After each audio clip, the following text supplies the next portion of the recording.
So here's an overview of where we're at. There's the Pulaski's Battery where we showed you, Ray House, and then the cornfield. And we're up on Bloody Hill from perspective from that. So that's what it would look like if there was no trees. Mom.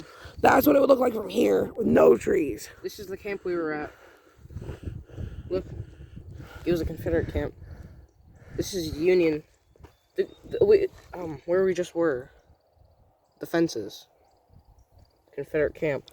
Right here is where we entered. If you need to read this, pause it. Down here's the well house, right there. Yep. Am I pointing at it? Yeah.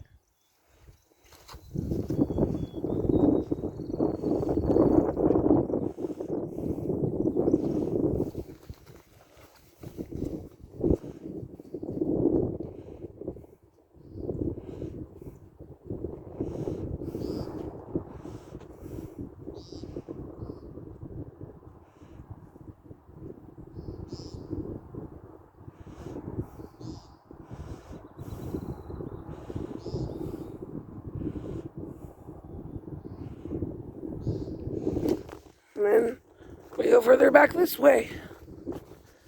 Along.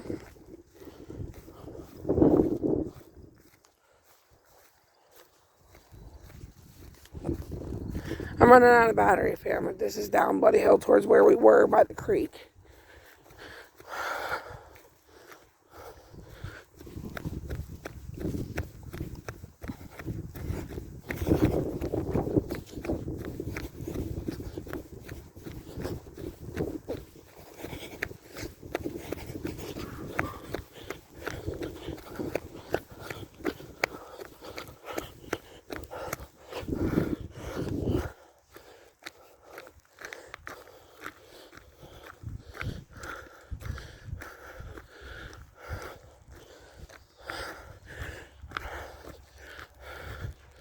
Lion marker.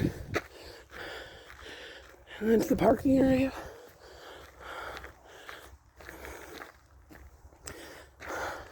I'm going to try to get to those last plaque before I run out of battery and time. But you guys see the It's barely. memorial to General Lyon. It's getting dark. Okay, since you guys can't see it. So the last of Lion's journey to his final resting place was again by wagon. It says, this marker is on General Lyon's grave in Phoenixville, Connecticut, where he is buried beside his parents. And this says, General Lyon's funeral march.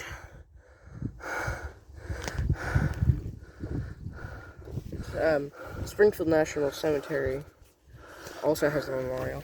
It says, in St. Louis, the casket was placed on a train and it stopped in 4 cities, allowing the public to pay their respects. It says, and this says, the military escort took Lyon's body by wagon to Rolla and then on to St. Louis. This marker commemorating General Lyon was unveiled in 1883 and then moved to Springfield National Cemetery in 1884. Now, I know you can't read this. It says, I will gladly give up my life for victory. It says Nathaniel Lyon admitted this to John Schofield, Chief of Staff.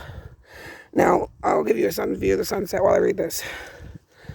Nathaniel Lyon was the first Union general to be killed in the Civil War. At the end of the day, the outcome of the battle was in favor of the South, but as Missouri remained in the Union, the value of Lyon's actions materialized. He had given the Union men of the Missouri time, opportunity, and courage to bring their state convention together, again, to establish a state government which was loyal to the Union. So, anyone who says just because Missouri was Confederacy, there's the truth. The state government was loyal to the Union and used the whole organized power of the state to sustain the Union and crush the South, reflected Thomas J. Sneed, a colonel in the Southern Army. Colonel Thomas L. Sneed. Overnight, Lyon became a national hero. His family was called to claim his remains. A military escort was arranged, and the body was taken by train back to Lyon's hometown of Eastford, Connecticut. Thousands turned out at each stop to view the body. living in a state draped in flags and banners and strewn with flowers in a grand display of national mourning. As the Civil War raged on and many more generals were killed, the success and sacrifices attributed to General Lyon receded into history. So yeah, my old middle school was off of a street named Lyon. Yeah, Lyon and Atlantic. Lyon and Atlantic. And so I went there for a year. I went there for all 3 of my middle school years. And it's getting rebuilt. So anyone who knows Reed now is either a Jarrett building or it'll be new. And it's getting really dark, so we need to leave. If you're watching this while it's new, it's still a field. Yeah, if you're watching this while it's new, right there at Lyon and Atlantic is a field right now.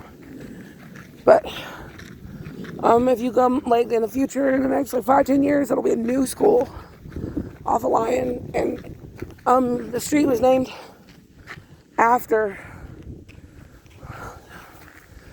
It says Ladresse and mass graves.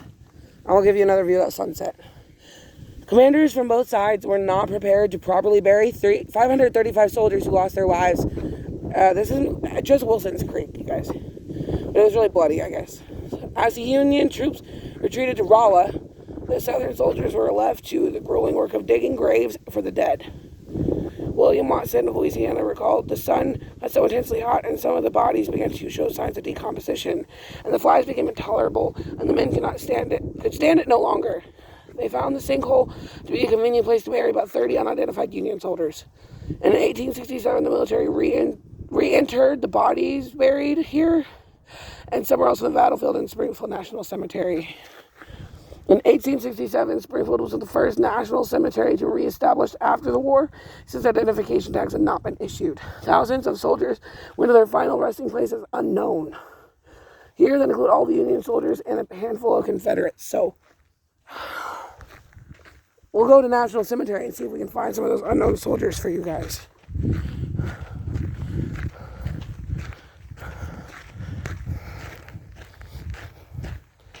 I don't know where my husband is.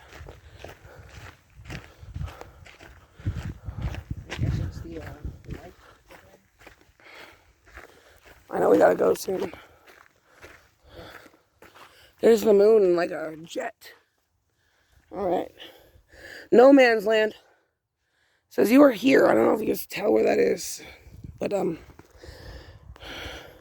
within these narrow confines, hidden by the foliage and stunted oaks called blackjack, dense brush, or thorny thickets, men fought doggedly against each other. From Hans Christian Adamson, Rebellion in Missouri, 1861. The valley in front of you, that you can't really see right now, naturally funneled the Southerners in advancing up the hill and compacted their formation. Taughton's battery was positioned at the top of the ravine to cover this avenue of approach. This is where some of the fiercest fighting took place. Here, the Missouri State Guard was first bushwhacked through the thick undergrowth, then pushed their way up the ravine towards the Union line. The fire of the enemy was returned with such terrific effect as to drive home from his position and cause him to make a retrograde movement under the cover of the hill and thick brush timber, reported General John B. Clark, Missouri National Guard. Like a moth on you? Private Thomas Isaac Duval and Lieutenant William Russell both fought here for the Missouri State Guard. And we're getting to where you can't see anything, so I'm going to pause it. Alright, more sunset. Imagine in the heat of battle being told what the general is dead and you're now in charge of what has become a defensive operation. It says, what would you do? But as the enemies pulled back their troops, Major Samuel D. Sturgis had time to assess the situation. Federals still held the high ground, but troops were scattered and broken.